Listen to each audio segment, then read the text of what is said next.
If you're looking to do an audio system upgrade on your scooter like I have here, this one here is a Telltale, it's an ATM 50. It's a 50cc scooter.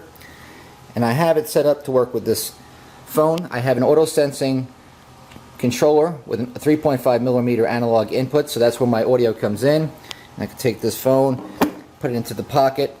Got two speakers located right down here.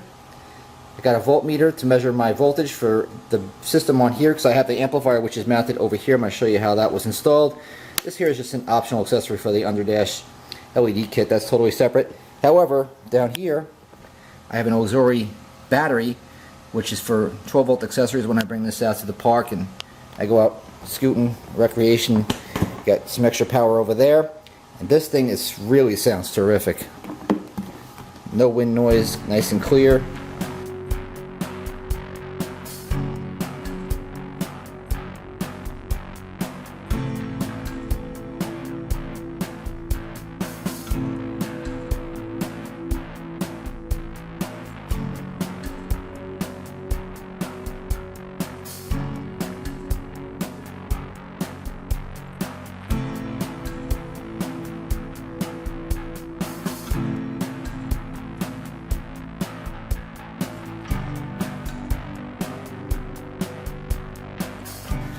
What we got here is an audio pipe system, a nice little 50-watt amp, runs off about 7 amps, and that's full blast, which I'll probably never see. 2 speaker outputs, stereo of course. Now this here is the volume control with an LED indicator to let you know the status when it's on or off. And the first thing I've done here is mounted my first speaker. This is the left side. You can see how I got it in there. I didn't even use any additional hardware, I just snugged it up there, made it tight. Came around the back side. I had to kind of like make this kind of like contraption to make it space out just right. Man, look at that. That's a thing of beauty. One down. I'm gonna go next. Here's a little close-up of my hardware. And you sandwich it in there from the other side of the front fender there. So both speakers are now, they're mounted up in there. So on the other side I'm just going to drill a hole right around here below each one of these mounting hardware. Cut off the adapters for the wires because they're going to be too big and I don't need all that excess anyway. I'll pull them through, I'll seal them up with some rubber butyl most likely, and I'll terminate them over here so I can run them down towards the battery and the amplifier. And of course the controller. So the wires are through for both speakers. You can see I drilled the holes basically right next to the hardware, so it's really discreet. You can't see it from the inside. I mean, you can't see no wire in there. Back here where the wire is, just going to take this, seal that right up. This here is actually like a butyl tape. It's pretty cool. It seals like a son of a bitch. Put that on there. Boom. Do the same thing on that side, and I can move on to the next component. I almost left out one of the fun parts of my installation. Is this. I'm going to be putting this auxiliary kinetic battery power cell underneath the seat right here where that thing used to be. It's going to go right up in there with 2 disconnects, so if I have to remove that for service on the motor I can do that. And there it is. That's going to give me lots of extra power because this thing ain't all that. It's great for the starter, but I'm going to wire that up in such a way where it's going to give me auxiliary power and it's going to work just lovely. Like I said, I'll be putting my auxiliary battery located here. Now I'm going to run the cables down through here. I'm going to have a fuse on this side and that side. Both sides will be fused. So here I added this 10 amp 10 gauge circuit. I'll extend it right here. Just heat shrink this down.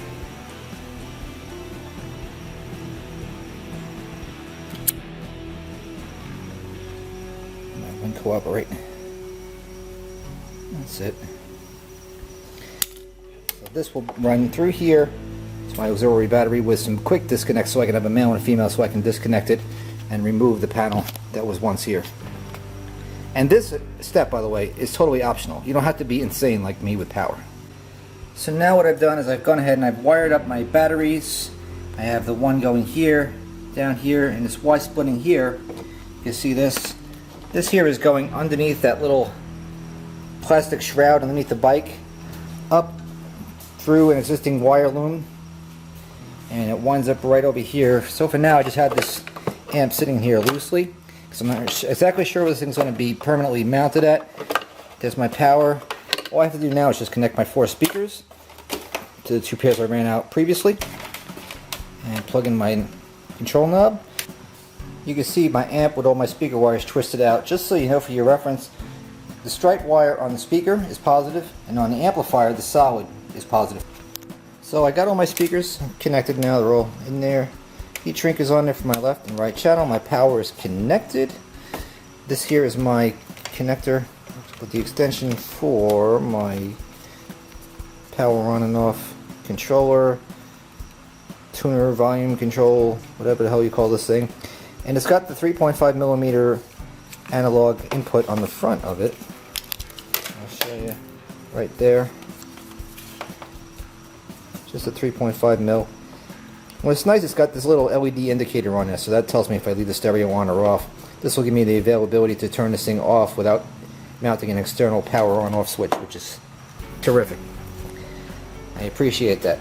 So I'm going to use the 3.5 millimeter that I have there, connected to this cable, which adapts it to this lightning cable, which will plug into my phone. Once I turn on the phone and hit play, this thing should start the jamming, man.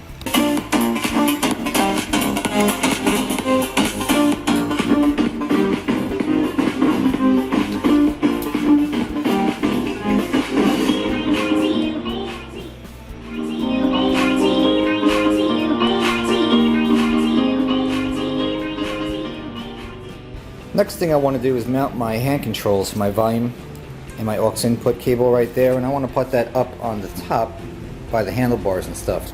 So in order to do that, this had to come off, the headlight housing, and there's one screw underneath there, there's a bolt, and on the other side you'll find that there's 2 screws, one here, one over there. Once you do that, you just stick your hand in here and pull up, and you'll see that there's 1, 2, 3 clips, and that gives you access to all of this area. So after thinking about it, I decided not to use this handlebar mount. Instead, I'm going to just use this single screw, like I did very much like with the speakers. And right here, there's plenty of empty area. So if you take this and go like that and screw it from the underside with a single hole, and just tighten it from the underside, it'll sandwich it in here and it'll give me a chance to move it around a little bit. Just keep it snug, use a rubber washer, and that'll give me a chance to have the nice auxiliary plug on the bottom, and I can have a nice, easy to access to the volume control right there. So with my hole drilled, I got a star washer and I got this little rubber washer which I'm going to use to make sure it doesn't bounce around and stays put for the most part. Keep this guy lined up.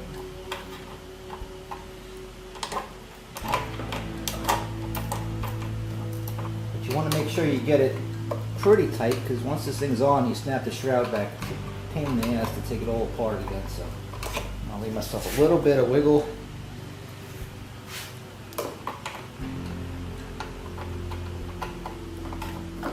I think that rubber washer is really going to do me right.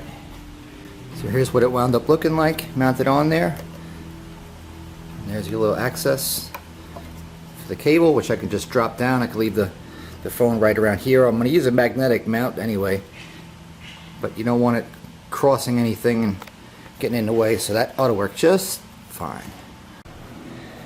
Just as a quick note, after you mount this thing on there, keep in mind that stuff is moving around here, so you want to try to attach to one of these existing wire looms and leave yourself slack, so that way if the wheel is fully left or fully right, it's not going to impact and pull anything apart. That's important. I'm just going to basically run this thing down, wire tie it, and I'm going to bundle it all up in a central location down here by the amp. If you take a look here in my instrument cluster, I've already gone ahead and I've mounted up a 3-wire switch. It's a single pole, it's an illuminated switch, so when you flick it on, it gives you this indicator light, and you can use that to power on your system. And this is nice to have. Of course, you could also wire it up to accessory on the ignition harness, which I did actually have the ignition harness, plus I have this and I have an override because I have an additional battery. But again, I'm a little crazy when it comes to electrical wiring. You don't have to be so sophisticated. But for the switch, I've gone ahead, I dremeled out the hole, and then I use this one with the square little flange there because it covers up any you know, ugliness. Now I'm pretty good with the Dremel, however, it's nice to have it in there. What I want to do before I click it is I'm going to take some hot glue and I'm going to put a bead around here. Then I'm going to try to match it up so that way this edge is perfectly in line with this, because I'm also going to be putting a voltmeter on this side to complement it. So I want them to look, you know, kosher when they look nice to each other, next to each other there. And that's how that's going to go. So once that's done, you know, I can move along to the next part of my job. Next job I'm going to be doing here on my moped is, aside from this little switch from my under mount LEDs, I'm going to be installing this little voltmeter, which is going to be pretty cool. Pretty excited about this. So this is going to look really awesome. So I'm going to mount this somewhere around here. So I'll show you how I'm going to mock this up for cutting it out. So you can see what I've done is I took some masking tape, I put it on top on the thin part, even though it has a bezel with a little flange to cover mistakes. After I take this, I'm going to trim this out with a scissor. I'm going to place it onto the dash. Then I can just go ahead and Dremel the sucker right out. Then when I install it, with some hot glue, I'll insert it right in there, plug it in and wire up to an accessory.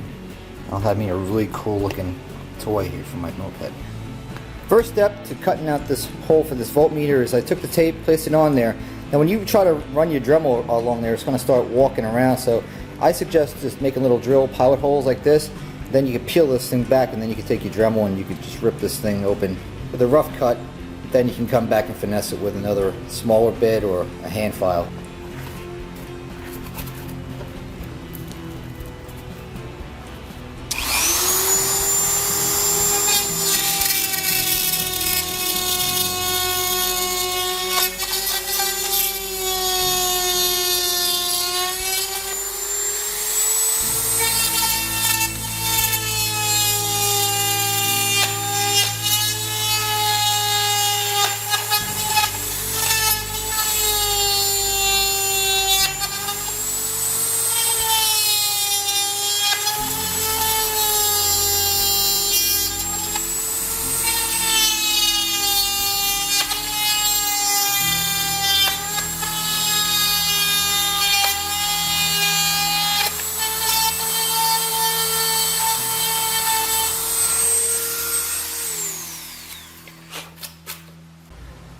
So with my rough cut already done, there was some little tabs that were on the side here and they were actually protruding, and it made it a little bit more difficult for me to be flexible with turning it left and right if I need to adjust it. So there's my top side, and I flushed this thing in the back too so it doesn't get caught up on any of these screws in the back of the instrument cluster. So with that thing set properly, slide that right in there. Whoop. And I'll do like I've done with this one here, a little hot glue on the back side. Plug it in and wire it to accessories. So when I key on, I'll get my voltage. And there you go. This instrument cluster is really starting to look pretty cool now, huh? Just check it out, man. Went from nothing to something just that quick. This is probably one of the coolest builds I've done in a while. I'm really enjoying this. Check it out, see how it looks now. Yeah. Yeah, boy. Got the switch for power on off, illuminated. Get your switch to show your power status. You have your voltmeter, your stereo control, auxiliary input, status to know if it's on or off. I mean, that's a beautiful dashboard. I love it, man. I could just look at that thing for a few minutes. That just looks so good to me. Let me show you what I got going on down here by the battery. This here is my stock battery, of course. This is the fuse and the circuit that's running out to my auxiliary battery, which is going to be located over here in this trunk area. So on one end of the cable, I put an insulated male and the other one an insulated female. What I did is the complete opposite. So on this side, the negative, I have a female. On the negative side here, I got a male, so I'm going to put the male there. So color to color, that's my negative terminal for my battery. This one here is going to be for the positive. So if I ever have to service my vehicle, which of course in the future I will have to, and you want to remove this and you want to get the panel up and out of your way, you can simply come up. When you lift it up, you'll have plenty of slack. So I'm going to put a zip tie over here. You can just unwind it, remove this, disconnect this, and then there you go. So they can completely break away from one another. You can be free to work on the vehicle in the future, so that way all these upgrades don't interfere with maintenance down the road. So here's a quick shot of the underside before I sew this thing up. There's my volume auxiliary input controller routed down here through this harness. This here is my voltmeter ran down to an accessory, and this one here is my illuminated switch for an accessory, which all runs down right through this harness right here, and it drops down to the amp. This here is going to be for the lights, which are going to be installed later on. Independently fused here. There's another fuse holder right in there. Everything is auxiliaries is separated in fuses, so it's rated. This one's for 5 amps. This one is for 2 amps. Everything is completely isolated. So if there ever is an issue with this unit, everything has its own power supply. Down here as well, auxiliary battery. This one here has its own fuse. The 2 fuses for the factory is over here. This harness right here has quick disconnects for the auxiliary battery, which is going to be mounted underneath here, and that will complete my stereo installation. So this is what it all looks like in the end. Boom. Stereo controller, adjustable of course there, voltage meter. If you're looking for a powered accessory, this is the other side of the keyed ignition switch right there. Right in there in the center, if you test it out, you'll see there's a constant, there's a ground, a starter wire, and a constant. So this is a good place to grab all your connections for your gauges. This one here, see I got the key, put it on, boop, there's your gauge. So that one there I got on switch, I turn the switch off. This one here I have on a constant.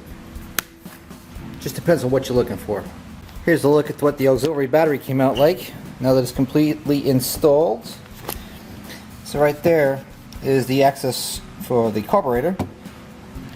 You can see right in there, that's my auxiliary battery. It's a maintenance-free battery and also has manual check. You can test it out and see what the battery life is. Independently fused like everything else in this vehicle. This thing came out like a dream. So if you have any questions about installing one of these systems, doing speakers, voltage meters, auxiliary circuits, auxiliary batteries, like you're seeing here, undercarriage LED systems, stuff like that, I am your guy, so I'll be happy to help you. Shoot me a message, and I'll see if I can help you out on your journey to your pimp scooter installations. I know I've enjoyed this installation series tremendously, and I hope you do the same. And if I can help you out making yours a little bit more easy, let me do so. See ya.